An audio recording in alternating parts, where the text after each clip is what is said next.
episode of Ramblin Radio, episode number 83. Hope you guys are doing well. Thanks for joining me. Thanks for clicking on this episode. Do me a favor. Let me know what you're doing while you're listening to this. I've always been curious what the listeners of this podcast do while they consume my podcast. For me, I'm always like, I'm either driving, walking, cooking. I think about those three. I think driving, walking, cooking. Is there anything else? I don't think so. That's usually my time to consume podcasts. So let me know. Go to the YouTube channel. If you're not subscribed on the YouTube channel, come hang out and let me know in the comments what you do while you listen to Ramblin Radio. I'd love to know. Maybe you're editing. Maybe you're... Hell, I don't know. I don't know what you do. Let me know. But we got a great topic of conversation today, something that I don't think I've touched on specifically. I think it's been a part of another episode maybe, and that is all about what to do when you are completely broke. You don't have money to either get going in this journey, whether you are freelancing, whether you are... I'll touch on selling digital products and things like that, because a lot of people are struggling with money when they need to start paying for things that are going to make them money, and they have trouble kind of justifying those investments, even if it is going to give them an ROI and all that good stuff. So what do I recommend if you're completely broke, and how to get going on this journey? And I'm going to touch on the freelancer stuff. I'm going to touch maybe on some digital product stuff. Who knows where this conversation is going to go? But I think it's important because anybody can get started doing this, and it really has to do with a few key elements that I'm going to be covering in this episode. But before we do, we are only days away from my 3-day live workshop. It's 100% free, and if you're not in it yet, you need to get in this thing, because I'm giving away a lot of free content that is going to help you get out of this dead-end freelancer mode. And I've been talking about it pretty much all week of why this is important and why you need to start thinking as a creative business owner and not just a freelancer. Because here's the thing, right? First of all, why do we get started with our creative business? Usually, and I've talked about this before, usually it's because we don't want to work for anybody else and we want freedom, right? But what ends up happening is, over a period of time, in the beginning it's all fun and games, right? I don't know if anybody... Getting started is probably one of the hardest parts, right? But then when we get started and we get going, it's like, whoo, yeah, this is fun. Like, it's all that you can think about. It's this new fun thing that's so fresh and enjoyable. But then there's this switch that happens, and you start getting either more clients, or you start working harder because there's more responsibilities as you continue to grow. And there's a switch that happens where you start to resent it. You start to get burnt out. You start to not enjoy this business anymore. And what happens is, if we are in this freelancer mentality and our entire business depends on our output, or our input, it depends on our effort to run. If we walked away from our business, so think about this for a second. If you walked away from your creative business, you walked away and did nothing for a month, what would happen? Would it still produce results? Would you still be making money? And if the answer is no, then you don't have a business. You have a job, and you work for yourself, but it's still a job. There's no detachment. So what this workshop is all about is what separates this freelancer from the creative business owner. Someone that's doing $50,000 as a freelancer versus someone that's doing $500,000 as a creative business owner. What are those essential elements that you need? What are the things that you should be focusing on that's going to move the needle forward versus the things that aren't very important, that you're maybe hiding behind because it's more comfortable? And to give it to you straight, my fully transparent, no bullshit answer for you or statement for you to think about. If you're not trying to separate yourself from your own creative business, if you're not trying to escape the job to build something that's going to end up creating more jobs for other people, then starting this creative business is not for you. Then you should go get a job. And some people do. Some people go, they become a creative director for another company. They become a filmmaker or a content creator for another company and things like that. That's amazing. And you should definitely go and do that. But if you're trying to work for yourself, then this freelancer thing there's going to be a point where it becomes a dead end, is my answer to you. And you might not be thinking about this right now, and that's totally okay, but you need to start at some point. And this workshop is going to unveil the curtain as to how to think that way and how to start building this machine that's going to allow you to continue producing revenue, continue producing results with or without you. And that's a really beautiful thing. And also provide jobs for other people. So if that speaks to you, get inside of this workshop ASAP, because we get started March 2nd. It's only days away. It's coming up very closely. Go to www.zachrapidscoach.com/attract-sales-scale-2021 or click the link in the description, and I'll see you there. Now, let's get into the episode.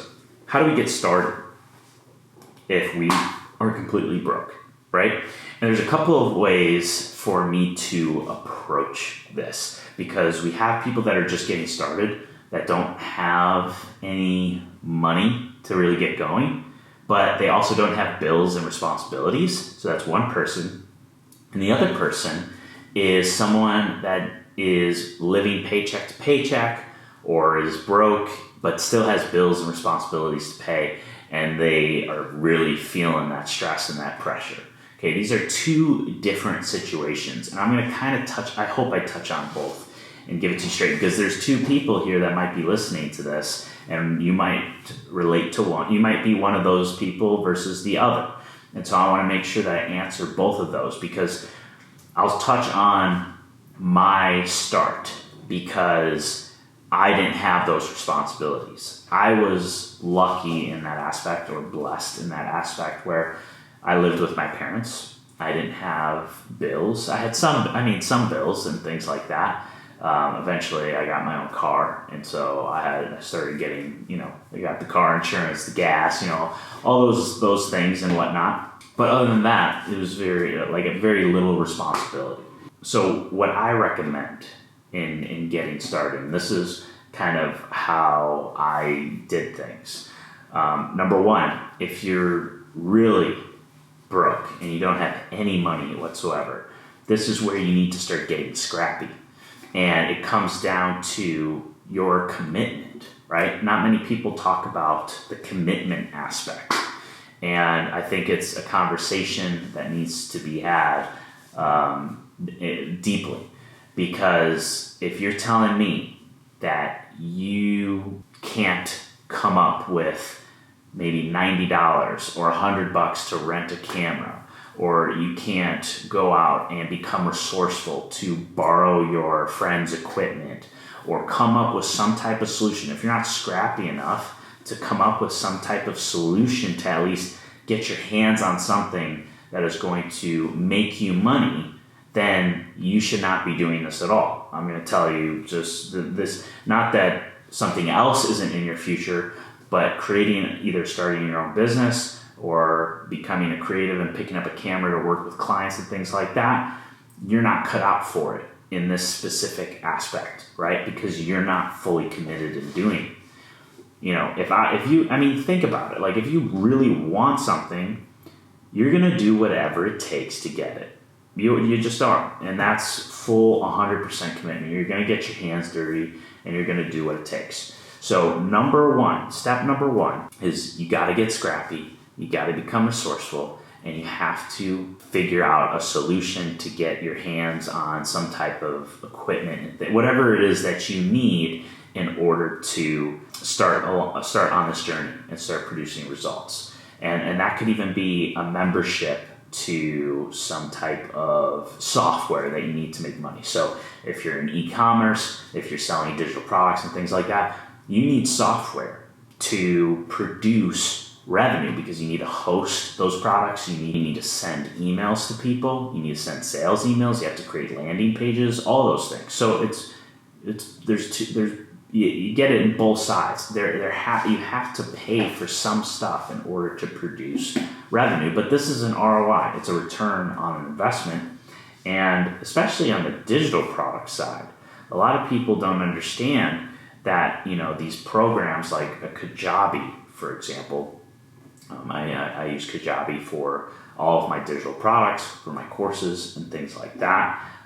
If you have no idea what that is, I'll put a link in the description that you can check out. But a lot of people are hesitant to pay for Kajabi because it's like $150 a month. And so you're like, oh, I can't pay for that.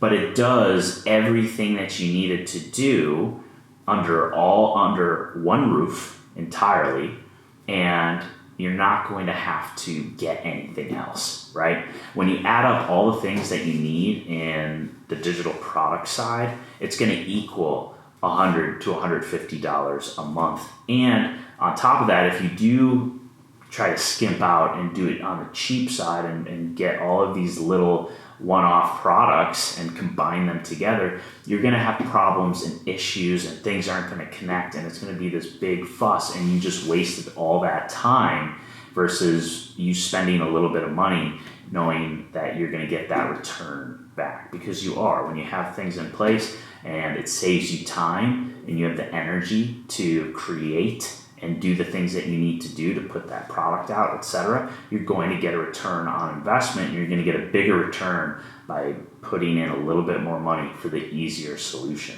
So how can we get scrappy? How can we become resourceful to get this type of equipment? Do you need to get a part-time job? Do you need to do some babysitting on the weekends? Obviously, maybe not right now because I'm filming this during COVID, but maybe get a job at a coffee shop on the weekends. Do whatever it takes. Get scrappy. So that's number one. Number two, and this is kind of the no-brainer, obvious answer, but number two is to raise your prices. Raise your prices. It's the easiest way to start getting paid more for what you do. Raise your damn prices. All right. Now, I think I've talked about this story once, maybe on this podcast. I don't remember. But to give you an example of why you need to let go of this not being able to raise your prices because of some self-worth or limiting belief deep down, and that's not what this podcast is about. We can talk about that. But I want to give you a story, an experience that I went through that really slapped me across the face in a good way, to not doubt myself in what I'm able to do. So to paint you a picture, I was working with a lot of fitness influencers, doing a lot of content for them at the time. And I had an opportunity to work with a really big time influencer. I'm not going to name names, but I had an opportunity to work with someone that I respected, that was someone that was just majorly successful in the industry, and it was a great opportunity. But this person needed me to work every single day, needed me to film videos for this person and edit them very, very quickly, very fast turnaround time, and the budget was very low. I think it was like $250 per video, very low budget, and many, many, many of them, right? Now, I was living with my parents, didn't have bills to pay, and so I wasn't in survival mode. And this is a huge point that I want to make in this podcast as well, because there's a difference between being in survival mode and making decisions from that place versus not being in survival mode and making decisions from that place, right? That's two different situations. And I get it. Being in survival mode and doing whatever it takes to pay your bills and you're living paycheck to paycheck, believe me, I get it. That's a lot of stress. And to make decisions from that place is a lot. It makes a lot more sense to make decisions from that place when you're actually living it, right? You're living those daily stresses and whatnot. But let me just paint you a picture here. So I'm not in survival mode. I don't have bills, responsibilities to pay for. But it was still an opportunity. And this person was also using their influence. I think they had 800,000 followers at the time. Now they have well over 1 million. But they were using their influence to also attract me and try to get me as a content creator for this person, because they're going to shout me out and try to build my personal brand as well. And that was intriguing to me because I was trying to build my personal brand, and this person knew it. So this person is using their influence also to lower the budget, to not have to pay as much as if they didn't have that influence, right? So long story short, I ended up saying no because I knew that this was a low deal. And I also knew, and this kind of touches on, should you work for free for followers or not? I knew that this person's audience, if I wanted to monetize my personal brand, would I be able to monetize the personal brand with their followers? First of all, would I get their followers? Number one, I don't know, they might not like the stuff that I have going on. And number two, would I then be able to turn those followers into customers when I decide to monetize my personal brand?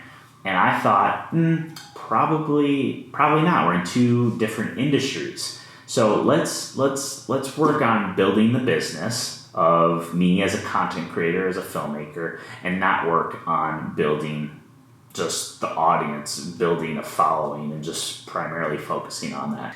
Okay, so I said no.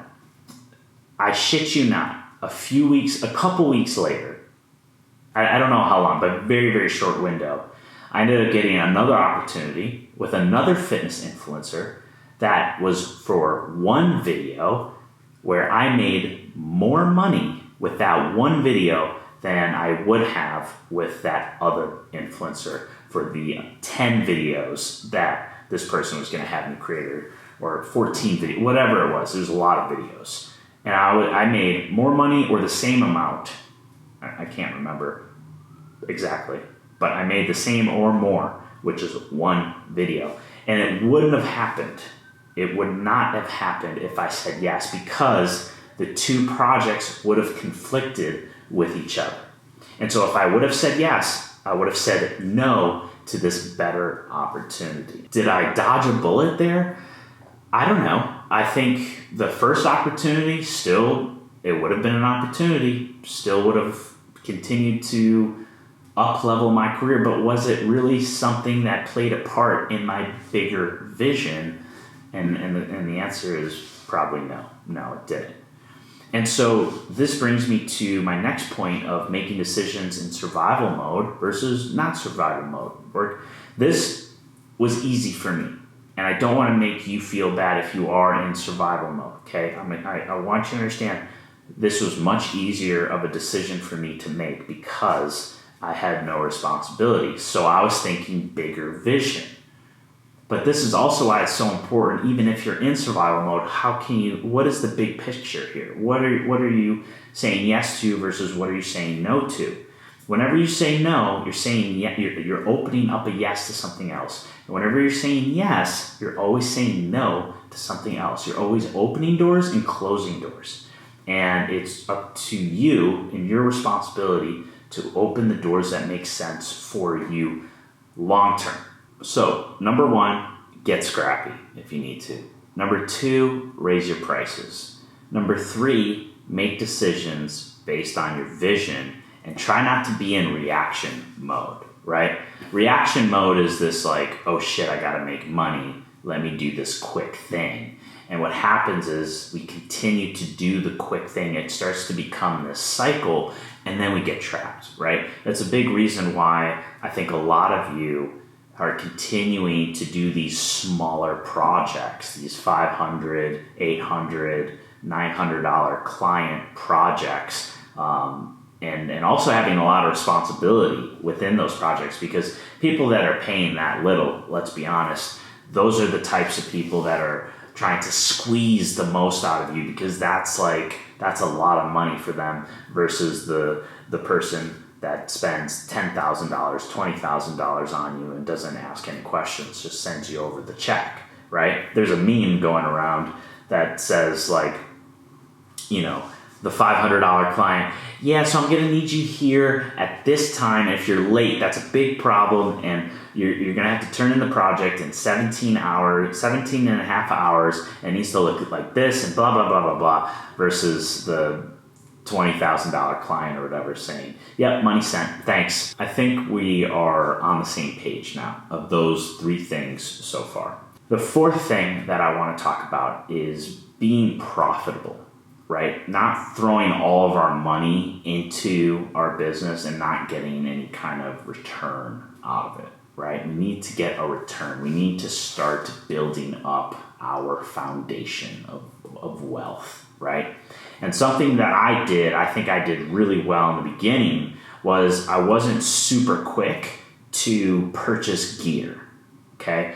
A lot of people, especially videographers, photographers, a lot of YouTube people, they're so quick to get that lens. They're so quick to get that new camera body, when most of the time, not all the time, but most of the time, our clients could not tell whether someone's using a GH5 versus a red cinema camera. Not all the time. All right, don't hold me to that with every single person. I know that's not the case, and I've dealt with that, and I think I've talked about it on this podcast where I've had a client. I walked in with a Sony A7S II. They were expecting a red cinema camera, and I had to put out that fire, and they weren't happy at first. But when they saw the project, they were like, "Oh yeah, we didn't need that." Okay, so a lot of the time, and don't get me wrong, some clients do. Most of the time, I would say maybe 8 out of 10 times, they're not going to know the difference. You know the difference. That's more fun for you, etc. Be a little bit more patient. You know, I think there's a time and place to spend that fun money, spend the money on gear and things, spend money on that really cool drone, and do that for yourself because it's fun, and when you're having fun, you're going to produce more revenue. It's not tangible. That's a real fucking thing, though. Even though it's not super tangible, you can't calculate that out, right? It's not like a Facebook ad where you know exactly what your return is versus the money that you're spending. But it's important, and it's also a write-off. So anyway, in the beginning, I was really good at purchasing gear when I needed to purchase gear. And to give you an example, my very first wedding that I did, I got the wedding like the day before or the morning of. I don't quite remember, but I have a vlog about it if you want to go watch it. I got this wedding super last minute. It was my very first one. I had a broken thumb. I had a monopod. I didn't even have a gimbal. And I went out to Best Buy and quickly bought a 2470 for like $2,500 or something like that. And I returned it the next day after I used it for the wedding. I'm not telling you to do that. I'm not condoning it. I know that's not very ethical. But at the same time, I did what I needed to do. I knew I needed that lens to get that job done and do it well and give them a good product. But I also knew that I didn't need that lens every single day. I knew I didn't need that lens for different shoots that I had coming up unless I proved it to myself that I needed it, right? If I started to book multiple weddings over and over again, and I started to, then I bought the lens, because the amount of times that, you know, first of all, you're not going to get away with buying it and then reselling it, or not buying it and returning it all the time. You're just not going to get away with that. At some point, I needed to make a purchasing decision, and it just didn't make sense for me to rent that lens every single time I booked a wedding. Just did it. So I ended up buying it. But what kind of gear and things are you purchasing that maybe you don't need every single time, every single shoot? You know, we just get so caught up in like, oh man, once I get this 25 millimeter 1.2 or whatever the baddest lens is. I think it's 1.8, whatever. Once I get that, my shit's gonna be off the hook. It's gonna be lit. My work is gonna be the best work out of everybody. It just doesn't work that way. So that's number 4, is starting to become more profitable and making the right purchasing decisions for what we actually need. What is a really good expense, or how can we be smarter with some of the equipment and needs that we need? How can we start pulling in more money? How can we make use of what we already have? Do we really need to up-level that camera? Do we need to up-level that lens? Do we really need a drone? Prove to yourself that you need a drone. Book that wedding for $3,000 first before you go and buy that drone, right? So that's kind of where I think your mindset should be at. And then also, like I mentioned, on the digital product side with something like a Kajabi, you also have to know the purchasing decisions that are going to give you a legitimate ROI that are very important. People are spending thousands of dollars on camera gear, but they're not going to get a subscription for $150 a month that's actually going to provide a substantial amount of revenue in their lives and in their business. That doesn't make sense to me. So what are those decisions that you're making in your own creative business in your life that are actual expenses that give you an ROI versus just some purchasing thing that you don't really need. You can make do with what you have. So I think doing a little audit with those decisions and figuring out how to become more profitable based off of those decisions are going to be huge. So that's number 4. Number 5 is we need to start creating certainty. One of the biggest mistakes that I made when I was doing client work is I had no model, right? And this is something that we're going to be covering in our workshop, in our free 3-day workshop, is building something that is going to provide us with certainty. There's no such thing as certainty, no matter what you are doing, but you can create as close to certainty as you can. You can get closer to it and you can get further away from it, right? And the way that I had set up my client work, I was just doing one project after the next. Once I got that client, okay, let's try to get another client. Okay, let's try to get another client. Okay, let's just try to get another client, right? That is the fastest way to burn out. That is the fastest way, and that's what happened, right? I got burnt out. Now, I could have outsourced. I could have come up with a different model, and I could have done a lot of things to start building that business and not being the solo person. But I decided to transition to creative coaching and selling digital products and spreading my message that I wanted to get out and help you guys that are listening right now and do that. That called me, that spoke to me, and this is what I'm passionate about and feel fulfilled in doing. I have a purpose here. I didn't feel that so much with doing the client work, right? And so we have to figure out how to create this more certainty and not just constantly go after the next client. And there's many ways that we can do this, right? The number one most popular way is coming up with some type of retainer, right? When you can get a client on a retainer, or come up with some type of membership if you're in the digital product space. When you have a membership, you have a retainer. This is revenue that you can expect to come in every single month. And the reason why this is important to establish at some point, not right away, start building that momentum, start getting your first client. If you haven't even gotten your first client or first customer, right? You need to start building some credibility and start building your product and providing impact, right? But once you start doing that, it's time to think, okay, I need to create some certainty here. Because when you don't have certainty and you're in this just floating kind of space, you start to get back into that survival or reaction mode, and then you get down into the rabbit hole of making decisions that keep putting you back into this trap, this hamster wheel of doing the same things over and over again. Does that make sense? I hope that's making sense. So what can we do to start creating some certainty around our business where you can start expecting a certain amount of revenue to come in every single month? Because then once you start having that, then you can build upon it and continue to build and build and build. And what's really cool with the digital product space is, number one, for my programs and stuff, I have payment plans, right?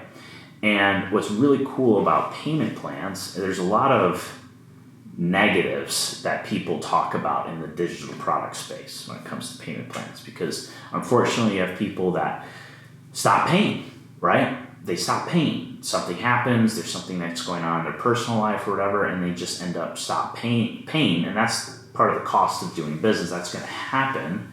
But most, and I can talk about this if you guys are actually interested in this.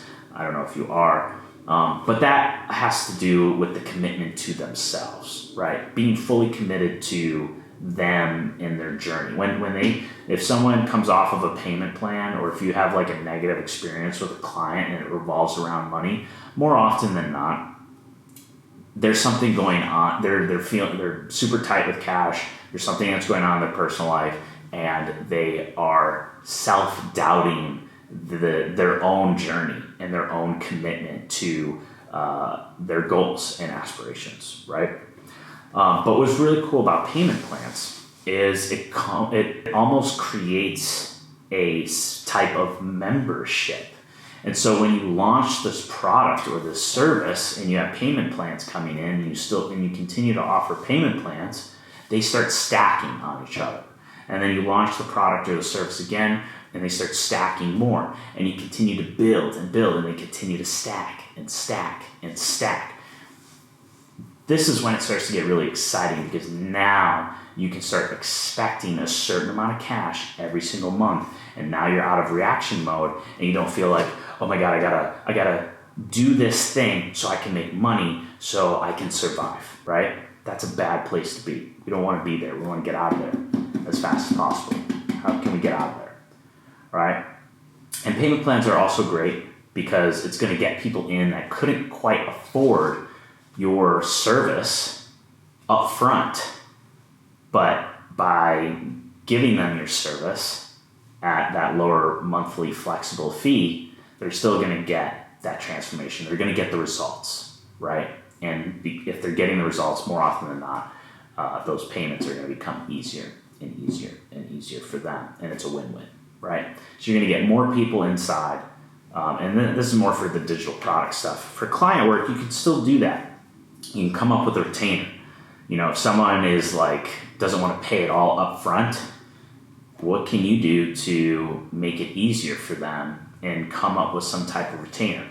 Or what you can do is you can do an upfront type of contract, but then maybe you offer something on the back end where for $200 or $500 or $1,000 a month, you offer some type of service that doesn't take too much effort on your part, that now they've paid that upfront fee, and then you offer another service on the back end at a membership or a retainer, whatever you want to call it. It's the same fucking thing.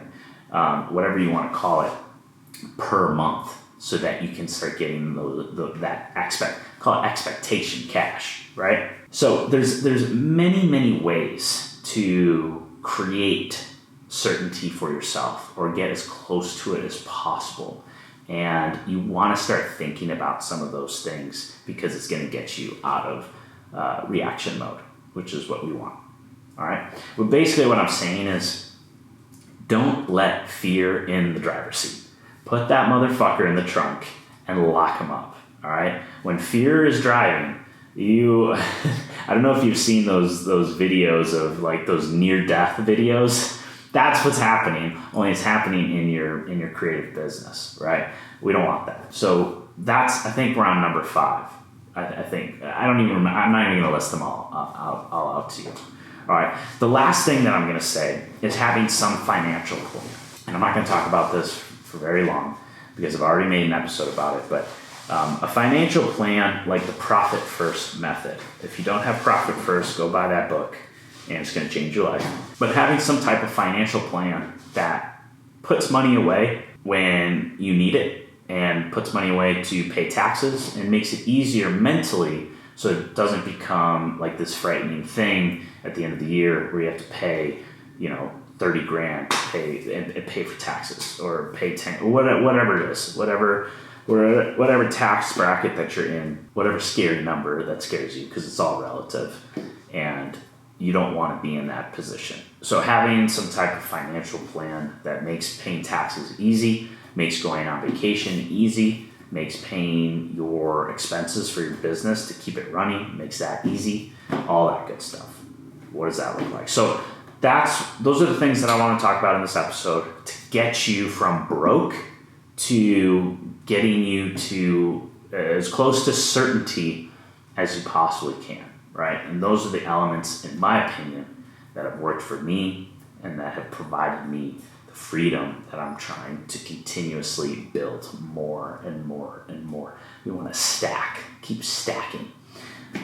So I hope this was helpful. If it was, do me a favor, take a screenshot, tag me, let me know what that one thing that kind of stood out to you that maybe you didn't think about, something that kind of shifted your perspective. Let me know, send me a DM, and get inside of that free 3-day workshop. I don't offer these very often, and it's just an amazing way to connect with other people, and we've got some unbelievable prizes for you as well in there. That's www.zachkravitzcoach.com/track-sell-scale-2021. And if that's just too fucking long for you, it's too long for me, just click the link in the description, sign up, and I'll see you inside and get started on March 2nd. Peace.